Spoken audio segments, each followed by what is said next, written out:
Movie నుంచి ఒక bit song అయితే రిలీజ్ అయితే అయింది. ఆ సాంగ్ మాత్రం వింటే థియేటర్ మొత్తం పూనకాలనే చెప్పాలి. మోస్ట్ సెలబ్రేటెడ్ సాంగ్ అవుతుందని దాంట్లో ఎటువంటి డౌట్ అయితే లేదు. దేవర మూవీ నుంచి అయితే ఒక సాంగ్ అయితే లీక్ అయితే అయ్యింది. అవును నిజమే, దేవర మూవీ నుంచి 4th సింగిల్ గా రావాల్సిన సాంగ్ ఒకటి అయితే ఉంది. ఆ సాంగ్ పేరు వచ్చేసి ఆయుధ పూజ సాంగ్. బ్యాక్గ్రౌండ్ లో పిక్చర్ కనిపిస్తుంది కదా, ఆ సాంగ్ లో సైఫ్ అలీ ఖాన్ అలాగే జూనియర్ ఎన్టీఆర్ గారు కూడా ఇద్దరు కలిసి అయితే ఉంటారు. దాదాపు 1000 మందితో కలిసి అయితే ఆ సాంగ్ అయితే షూట్ అయితే చేయడం జరిగింది. ఇప్పుడు ఆ సాంగ్ వచ్చేసి నెట్ లో అయితే అలచలైతే చేస్తుంది అనమాట. లీక్ అయితే అయిపోయింది. మరి ఆ సాంగ్ ఎలా ఉంది, మరి ఆ బీట్ ఎలా అనిపించింది వీడియోలో అయితే చెప్తాను. అండ్ మ్యాటర్ లోకి వెళ్ళిపోతే దేవర మూవీ నుంచి అయితే ఒక అఫీషియల్ ఒక సాంగ్ అయితే లీక్ అయింది. మొత్తం సాంగ్ అయితే కాదు, దాని 27 seconds లో బిట్ సాంగ్ అయితే లీక్ అయితే అవడం జరిగింది. అంటే ఓన్లీ అనమాట. ఆ బిట్ వింటుంటే నాకు ఎలా అనిపించింది అంటే సైఫ్ అలీ ఖాన్ గారి టీజర్ రిలీజ్ అయింది కదా, సేమ్ అదే మ్యూజిక్ అయితే ఉంది. కొంచెం ఎక్కువ డ్రమ్స్ యూజ్ చేసి అయితే పవర్ఫుల్ గా బీజిఎంస్ అయితే వాడడం అయితే జరిగింది. చాలా మాసిగా అయితే ఉంది. లీక్ అయిన సాంగ్ గురించి రివ్యూ ఇవ్వడం చాలా తప్పు కానీ, బట్ లీక్ అయింది. మరి అఫీషియల్ గా టీమ్ ఏం చేస్తున్నారో వాళ్ళకే తెలియాలి. అఫీషియల్ గా షూటింగ్ జరుగుతున్నప్పుడు ఎవడో ఆ సాంగ్ అయితే రికార్డ్ అయితే చేశారు. క్లియర్ గా కనిపిస్తుంది షూటింగ్ జరిగేటప్పుడే ఎవరో సెట్ లో ఉన్న వాళ్ళు కొంతమంది అయితే కావాలనేది రిలీజ్ అయితే లీక్ అయితే చేశారు. మరి సెట్ లో ఉన్నప్పుడు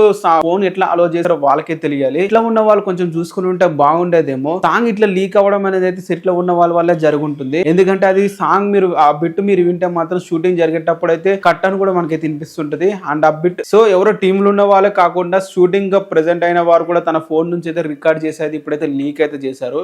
సో అఫీషియల్ గా టీమ్ దాన్ని ట్రాక్ చేసి ఎవరు లీక్ చేస్తారో తెలుసుకుంటే మంచిది. అండ్ ఆ ఆడియో మీరు వినాలనుకుంటే మాత్రం నేను టెలిగ్రామ్ గ్రూప్ లో అయితే వేస్తాను. బయోలో అయితే ఉంటుంది టెలిగ్రామ్, దాంట్లోకి వెళ్ళి అయితే మీరైతే వినాలనుకుంటే వినండి, లేకుంటే లైట్ అయితే తీసుకోండి. ఇది గైస్ వీడియో. మీకు వీడియో నచ్చితే ఛానల్ సబ్స్క్రైబ్ చేసి వీడియోని అయితే లైక్ అయితే చేస్తాను.